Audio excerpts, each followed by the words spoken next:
Recap. Auntie got that boom, boom, boom.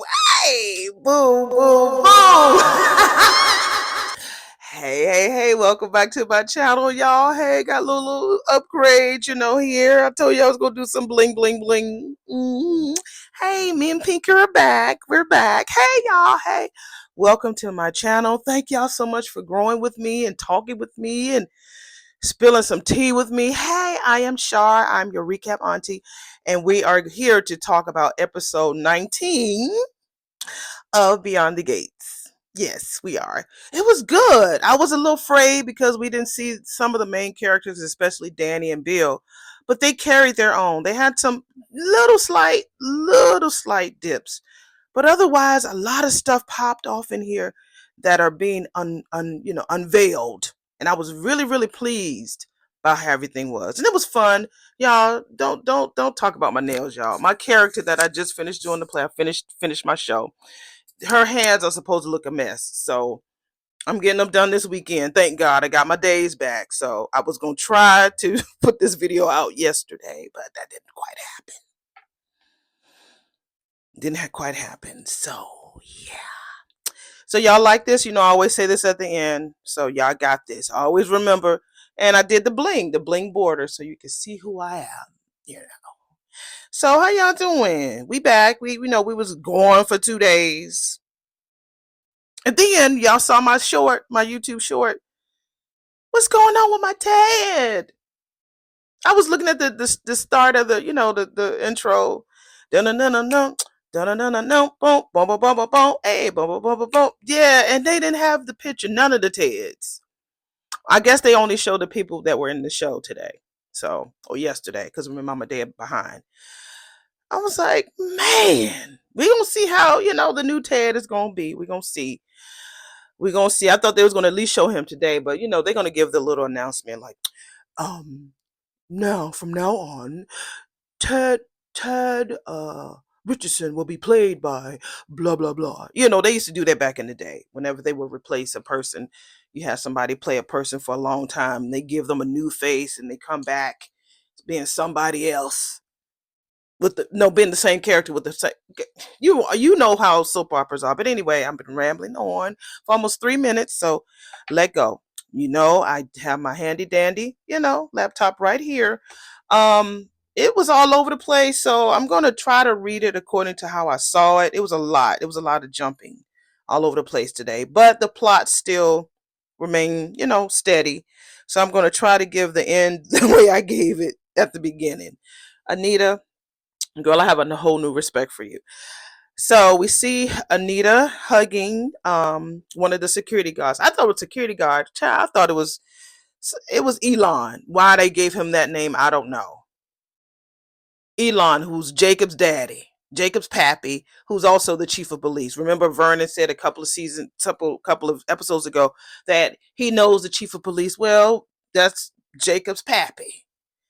So they do some small talk about how his wife is doing and the boys, and he talks about how Jacob is worried about this whole Danny situation, and Anita's like, girl, that's okay, honey. He had to do his job. We still love Jacob. So she and he are talking about the fallen officer fund. She tells him that this is just not a setup, but in a walkaway thing. And honey, you're going to get the Anita Dupree experience. That's what you're going to get. So she wants to be hands on and because it fills her soul to the utmost whenever she does it. And I'm like that when it comes to acting in theater. It fills my soul. So she's making sure that everything is set up at the club, at the country club.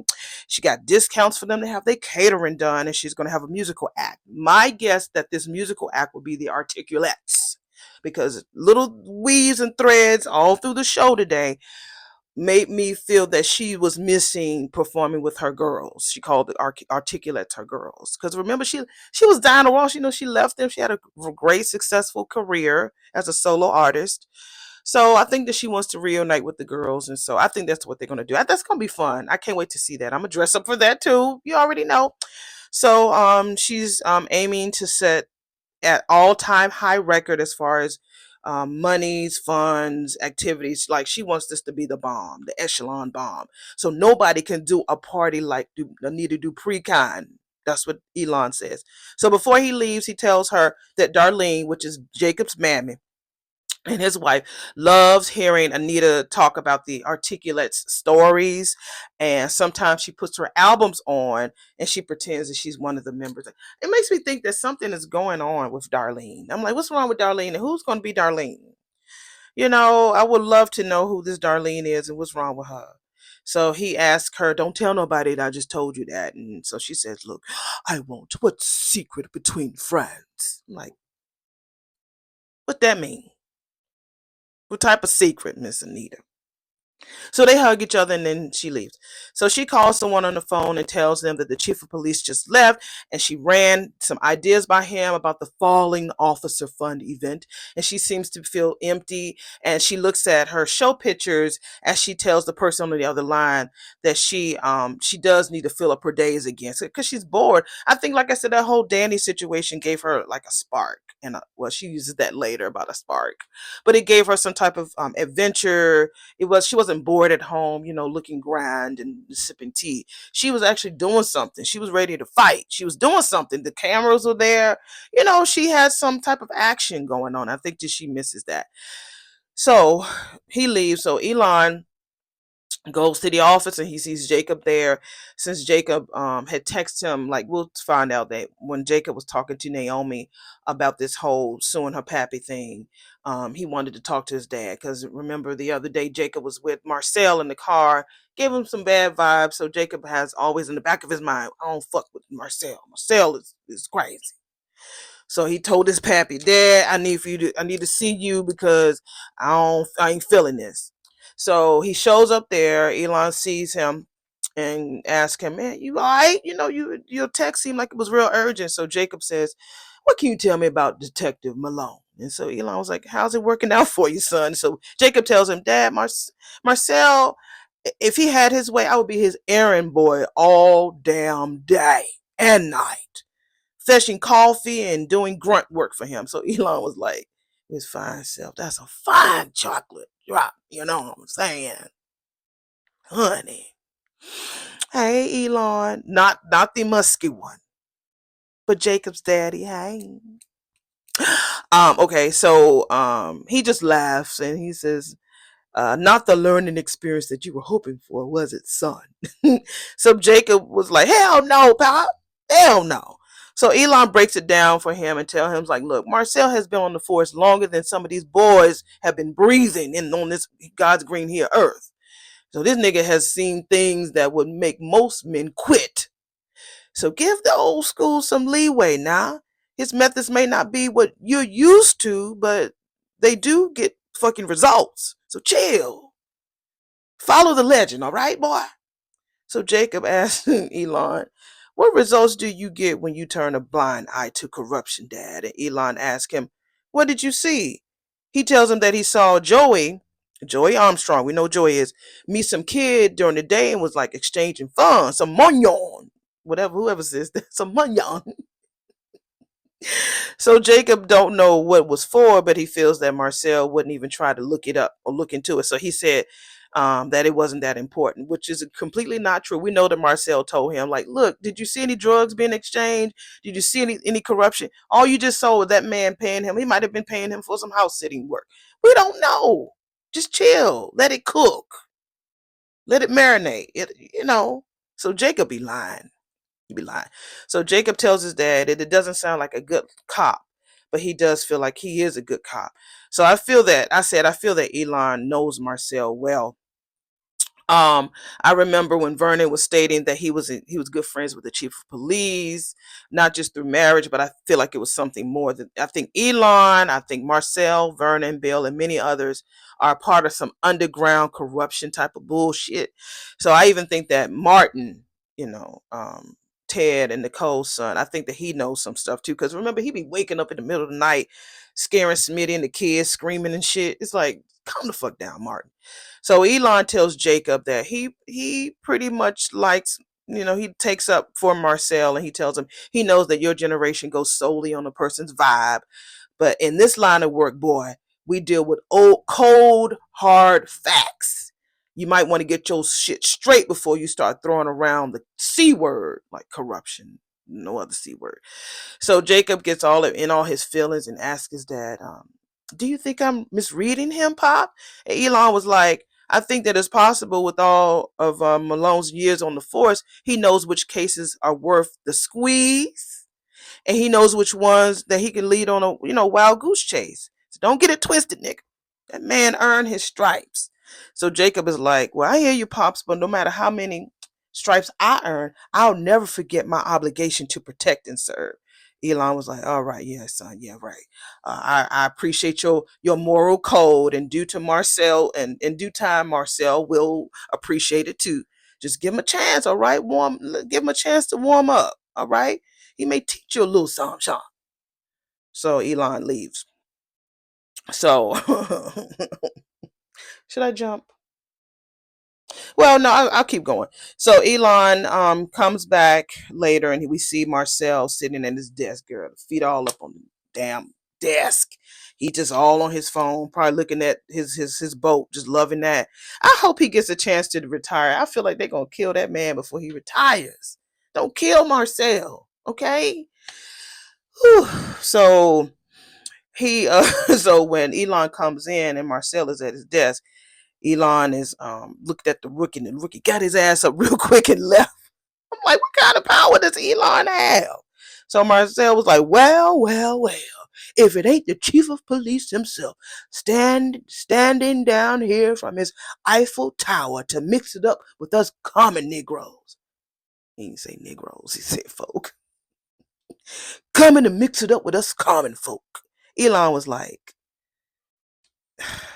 he's real different when he's talking to Marcel. He brings out that nigga side. So he asked, where's Jacob? Marcel's like, oh, you talking about the golden child? Well, he's been running. I got him running off. He was running off at the mouth too much. So I sent him on a wild goose chase, telling him that there's some noise disturbance down at the Quickie Mart. I even gave him a little bit of a donut order, and I guess he missed that. He didn't even catch it. So Elon was like, yeah, man, that's the oldest trick in the book. You haven't changed a lick. He moves Marcel's feet off his own desk so he could sit down and talk to him. So they talk back and forth about how things are different back then. Hazing was a rite of passage back then, on the force. So Marcel is like, that's how we separated the men from the boys. You know that, chief. So Elon was like, Jacob has already more power. Jacob has already more than proven himself in that respect. He's a good cop. We can't have Jacob around here asking questions about you that I can't answer, Nick. Calm the fuck down. So Marcel's like, sure thing, boss. Anything you say, boss. Then he puts a damn toothpick in his mouth. So Elon's like, look, man, don't brush me off, nigga. This ain't no fucking game we playing here. Marcel's like, all right, I got you. All right, I'm gonna be nice to the kid, all right? So Elon said, look, motherfucker, don't forget that's my flesh and fucking blood. Anything happens to him, you won't have to come looking for my ass. I'll find you. We clear, Nick? And so Marcel says, Crystal. I was like, oh, Elon. So again, I already talked about Naomi and Jacob, how Naomi brought him some food. That girl will always bring him some food at the station. So that was it. He tells her that she needs to be okay with suing her father's law firm for this women, because nobody else is taking their case but her, and they know that she can beat him because she knows her pappy. She can fight with the best, and she has a good reputation around there. So those lawyers are really, really afraid of the great Bill Hamilton, and they just don't want to fight. So he says, I can't tell you what to do, because she pretty much asked Jacob, what should she do? He said, I can't tell you what to do, but I know who can. So Naomi goes and sees her grandma, Anita, and she tells her about the harassment case at Bill's firm. So Anita tells Naomi that I'm sure that you're worried about the family reputation.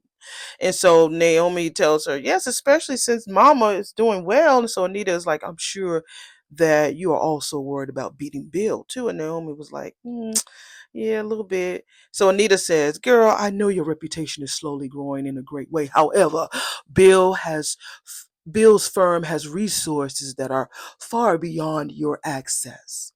You'd be like David going against Goliath without a slingshot." So, say that, Anita. So Naomi's like, "You're saying that I shouldn't take the case?" Anita says, "I'm not telling you what you should or shouldn't do, baby. I'm just holding a mirror up to your own doubts." She's when I tell you that lady laid some gems today, she then tells her, "Now ask me if you could win."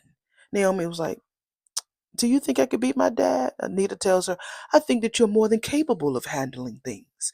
You're smart and dedicated, and you have a fire for justice that would make Thurgood Marshall stand back."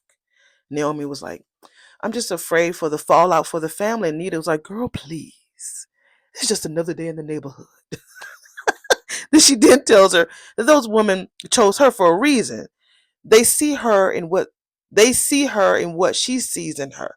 Somebody who will stand by them and somebody who will stand up for them in everything that she's got. So the question ain't whether she can win, child, is whether or not she's ready to show the world what a Dupree woman decides to move mountains. hmm So Naomi was like, "Oh, grandma, I like that." So she brought her some tea later on, and Anita was sitting at the grand piano. So Naomi's like, "What's going on? Grandma, you good?" So she's thinking about the good old days, and so she misses singing with the articulates. And there's a cute picture of some babies on top of the grand piano that she's sitting at. I'm assuming that those are the grandkids when they were younger. So she tells Naomi about her touring days. They were gone 42 weeks out of the year. They barely slept and survived on fast foods and soda. And she says, "And I loved every minute of it." So Naomi asked her, "Why did you walk away?" She said, "It was time, girl.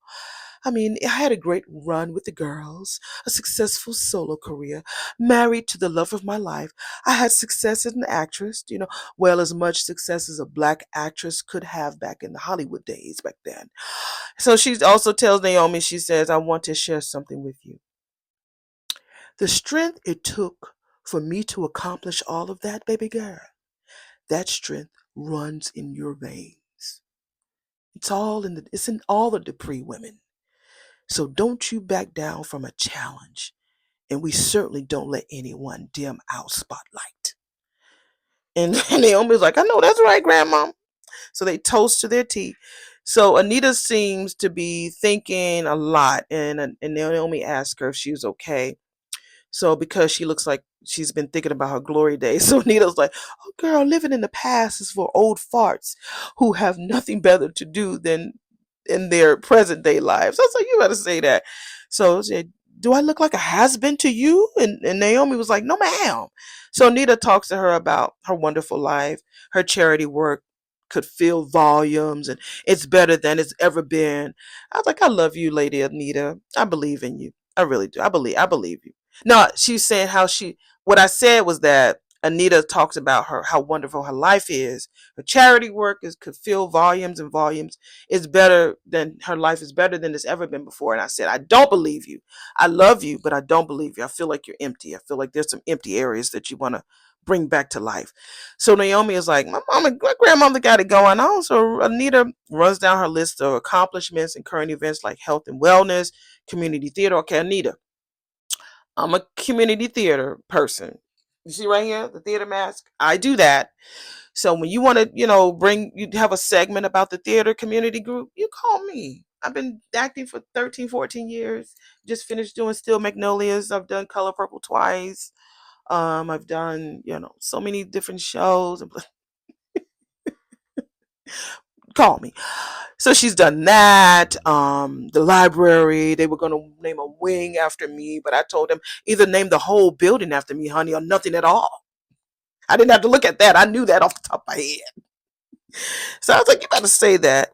So, they just chit chat, and she tells Naomi that she has no regrets, and neither should she. So Naomi thanks her for the encouragement. So Anita's like, "That's what I'm here for, and to look fabulous while doing it." So Anita shows Naomi that she still got it. She said, "You like them female rappers, baby, like Cardi Z and Megan the Mustang?" She's like, Grandma, you mean Cardi B and Megan? Girl, I know who they are. You ain't got to, fix that. I ain't gonna get this rap right. So this is Anita. Hey, hey, listen up, y'all. Anita Dupree. Been singing sweet melodies since 73. I perform with the best. Now my life is living blessed. Got a family that puts me to the test. But I'm still fly. Still got the spark. My rhymes are so hot. They light up the dark from the stage to the screen to the living room. Anita Dupree still got that boom, boom, boom, boom, boom, boom, boom, boom, boom. Go ahead, Anita. I fucked it up, but y'all know it. She was cute. She was cute. So grandmother, she said, "Oh, your grandmother is on flick with them youngins." So Naomi was like, "Grandmama, you mean on fleek? What, girl? Whatever it is." So it was a great empowerment moment. She told Naomi was like, "Grandma, cut the TV off, put your phone down, get off TikTok." So Naomi tries to rap. Girl, you ain't got the skills like your grandmother. Your grandmother killed that. She would have won. She would have won. I feel like that whole segment was like off script. She called, Naomi like Naomi Dupree, but I thought her last name was Richardson. I don't know. No, she's married, so she's not a Dupree. She's married to Jacob, whatever his last name is. Anyway, it was good. I thought it was a good empowerment scene. So we go to Miss Vanessa, honey. We go to Miss Vanessa. So she's sitting there with her hubby Dougie. He don't like that name, but I'm gonna call him that because that's the name he earned. Dougie is having lunch with Vanessa. And so Randy is trying to call him, so he ignores the call. So Vanessa's like, "What's going on with you, boo? You got a hot side piece that I should know about?" So, so he was like, "Hotter than you, baby, you're the side piece, the appetizer, the main course. He ain't got no room for nothing else." I'm like, "What about the dessert? You forgot that, huh, Dougie?" So Vanessa was like, "Yeah, right." She looks down like, so his phone got a text from Randy asking him, "Is he coming to the club tonight?" This nigga sit there and lied to him. It was a hospital. He's been waiting on this new cardiac CT machine to be delivered. So he goes into the details of how great this machine is and how clear it is and just a lying. I mean, it might be. I don't know. And she tells him, like, "Baby, that machine is going to like put you out of business. So what you going to do with all your free time? Hmm?" And he's talking about spending time with my beautiful wife, driving her crazy 24/7. I'm like, "Yeah, right, Dougie. Now, don't nobody want to be bothered with a man for that many hours, for that many days. I'm sorry." So she's like, "Okay." So then he leaves and telling her that he's not sure if he's going to be home tonight. So I'm like, "Okay, where's Diego? Let's call him." So Doug leaves his ID there, and then we see Joey walk up to Vanessa at the booth because she's still sitting at Orphe Jean's, finishing her meal.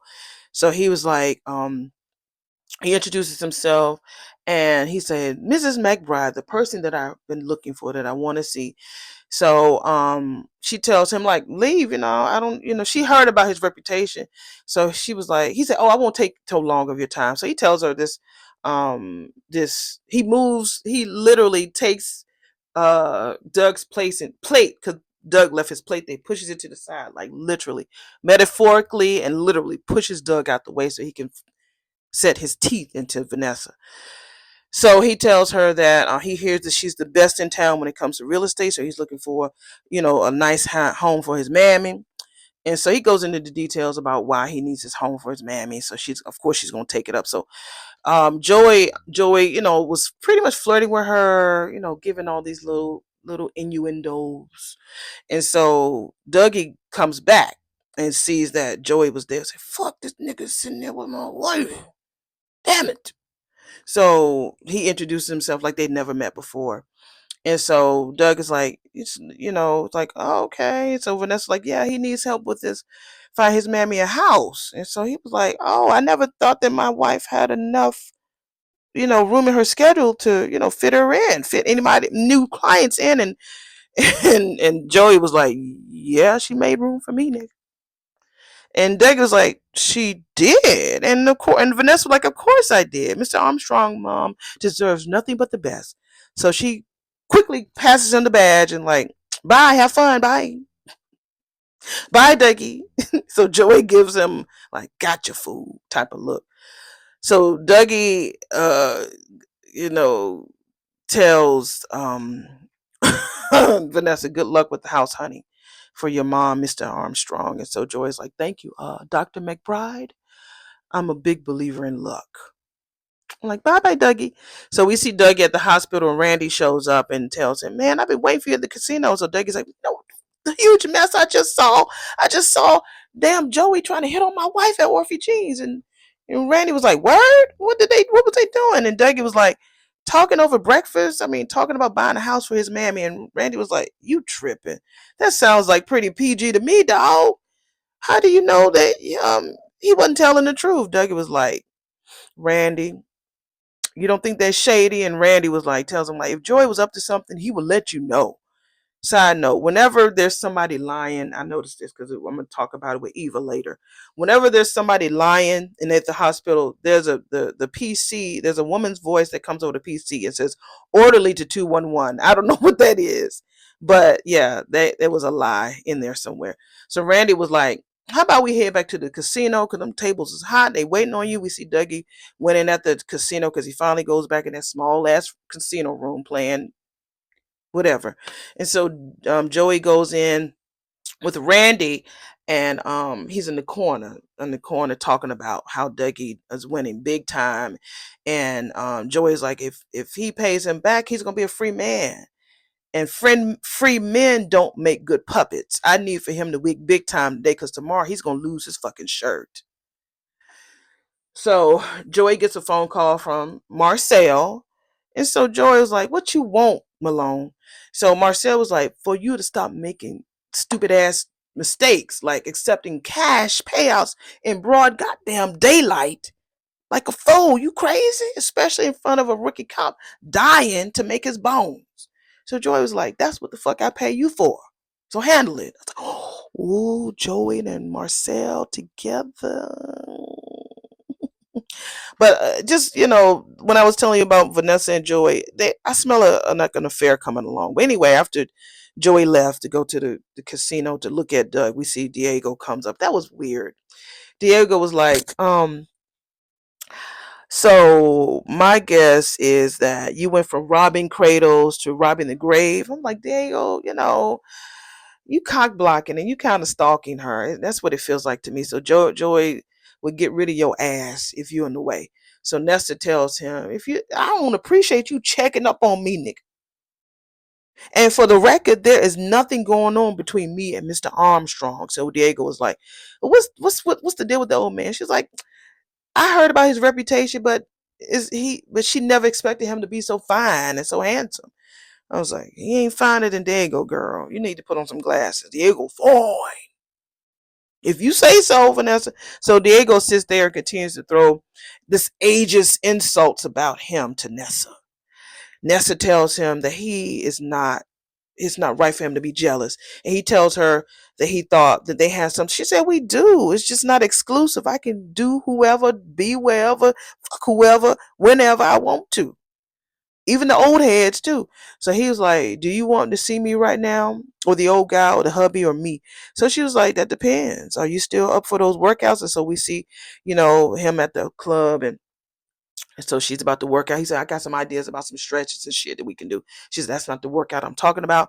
So she pushes him against the wall like she always does. Like, okay, he's like, this become a habit. She's like, well, you tells him to stick to it until you nail it. So we see that they pan to this picture of this man. I don't know if he was a very light skinned black man or a white man. I don't know who he was, but I'm gonna keep that picture in my memory bank. BRB. Okay, yeah, I have to keep that man in my memory bank because I don't know, there was something different about him. So anyway, Chelsea and Kat, Chelsea's still scared to tell her mammy about her quitting modeling and starting this whole black luxury clothing line.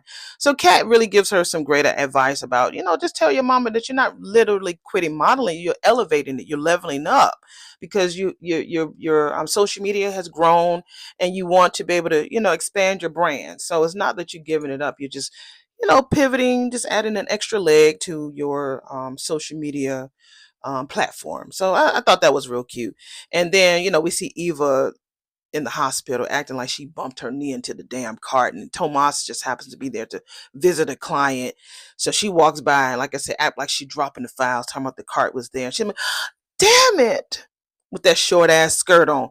So Tomas sees her and rushes her over there to help her. This bitch is screaming in pain like she hurt herself, talking about the cart came out of nowhere. Liar. She asked him, "What is a bougie lawyer coming by the hospital for? Huh? Chasing ambulances?" He said, "I'm just there to check on the client, like I said earlier." He asked her, how's her knee? Does she need him to chase down some ice for her? She's like, I'll live. She then asked him, "So what do you think Kat would think about you being Captain Save a Chick to some random woman?" Or maybe she meant Captain Save you know what I mean? So he's like, "Oh, we're just hanging out. I don't even really know if we have anything. We keeping it casual. Ain't nothing going on. We just friends." So she says, "Is that right? That's good to know." I was like, "Girl." Then this story sounds so familiar. I wrote a little note. This sounds so familiar. Didn't her mammy do the same thing with Nicole and Ted? Y'all are only side chicks. Period. I'm like, them damn apples and them damn trees. Y'all know the story. So Tomas brings her a chair to sit her down, and he gives her all the files off the floor like he's a gentleman. And so she asked him, did he happen to put his card in the file just in case she wanted to sue the hospital over dinner? I'm like, what? Your mamma told you don't talk to him. So he says that's if it's a case that she's serious about. Who he said he never turns down a potential client. He also tells her that he's from Puerto Rico, and she says, "Oh, like Bad Bunny?" She says, "Yeah, he's a real big deal over there." He says, so he loves his country and he's always in his feels about it. She was like, "Well, I'm sure that Kat will be all in her feels too when you take her there." He was like, "Wait a minute, why do you keep name dropping Kat? Did she say something to scare you away from me?" I was like, "Man, I was starting to feel you, Tomas. Tomas. I really was starting to feel you, Tomas." She tells him she sure don't need another reason to hate on me. She makes up enough reasons on her own. And then she tells him that she has to go. Kat's mom is her boss and she cannot risk losing her job over some random guy that she barely knows. He's like, "Is talking an issue?" She tells him that depends on where it leads. I can't I can't even with you. You're straight up dangerous. I was like, what was that? Like, you're straight up dangerous. I was, girl. And he says, "Thank you for the compliment. I would return it, but I don't want to lead you in temptation." She says, "Please." Or was it, "Please"? See ya, girl. She walks away and turns. She's like, "Oh, Tomas, I meant what I said. Kat's a lucky girl." Kat calls Tomas, and I was like, "Oh, she was thinking of leaving a voicemail. She wasn't expecting him to answer." So she says that he's been acting a little distant. So she asks him to meet her at Orphe Jean's. He comes there. He's really, really happy to see her. She says that you've been acting that way. She tells him it's just what she's always expected because a lot of the guys who normally uh knows or finds out about her secret, they don't want to be fucking with her like that no more. So he was like, "No." He said, she said, "Oh, I want you to show me some type of, kiss or something," because he thinks it's admirable that she's a virgin. And she was like, "Kiss me, show me something physical or something. You just seem so hesitant." He was like, "I was trying to kiss you the other day when your family was there." She's like, "Look, I told you about my granddaddy. He's a beast when it comes to his girls." So he's like, "Well, he's not here right now." So he leans in and gives her a kiss. And so she tells him that she's happy that they talked about the situation. And he agrees we should always handle things straight up and honest. Okay, so there was a long pause. I'm like, okay. He said, like he should have done with his exes. And there was a long pause. I was like, okay, Tomas, tell her about Eva. He didn't say shit. He was like, "I gotta go." I was like, really, Tomas? So he has to go to the office. He took care of the meal, walks her to the core like a gentleman, and that was it. So I think that was the whole show. I don't think I skipped anything. Eva, Cat, Chelsea, and El or I want to go. I want to eat some food at Orphe Jeans, honey, because they be having some good food. Diego, like I said, I sniff an affair coming on between Joey and Vanessa. I really do, because there was a strong attraction there. Dougie acting a fool, trying to think he's gonna win. Um, grandmother rapping, honey. Yeah, I think I hit everything. Elon, yeah, Elon and Marcel. Like I said, I think there's an underground type of corruption going on with the black leaders in the neighborhood in Fairmont Crest. I really feel like there's something going on there. So that's it. Today was a really good episode. I hate that we had to wait 2 damn days. I was mad. As y'all could tell, I was mad. Still mad about this Ted thing. But it was a good episode today. It had a lot of loopholes that were filled, and I can't wait to see what today's episode is going to be, which is Tuesday, episode 20. So I was really pleased with the episode. I really was. So thank you guys for coming by. Thank you for coming to my channel. You guys are amazing. And again, I'm on this campaign to get this 1,000 subscribers. Y'all keep sharing, keep loving, keep talking. I love it. And if the thousands don't hit soon, then I want somebody to send these videos to the producers. I be doing some little bit on TikTok, about it, but I be tagging them. They don't even be responding to me. I'm like, y'all, come on, y'all, I can make it. Y'all can, if you give me a chance, I'm telling y'all gonna have some people. I know it. Okay. So thank y'all for coming, and don't forget, after all of this bullshit we going through right now during this administration, it's gonna be all right. You got this. You do. Okay. All right. Bye.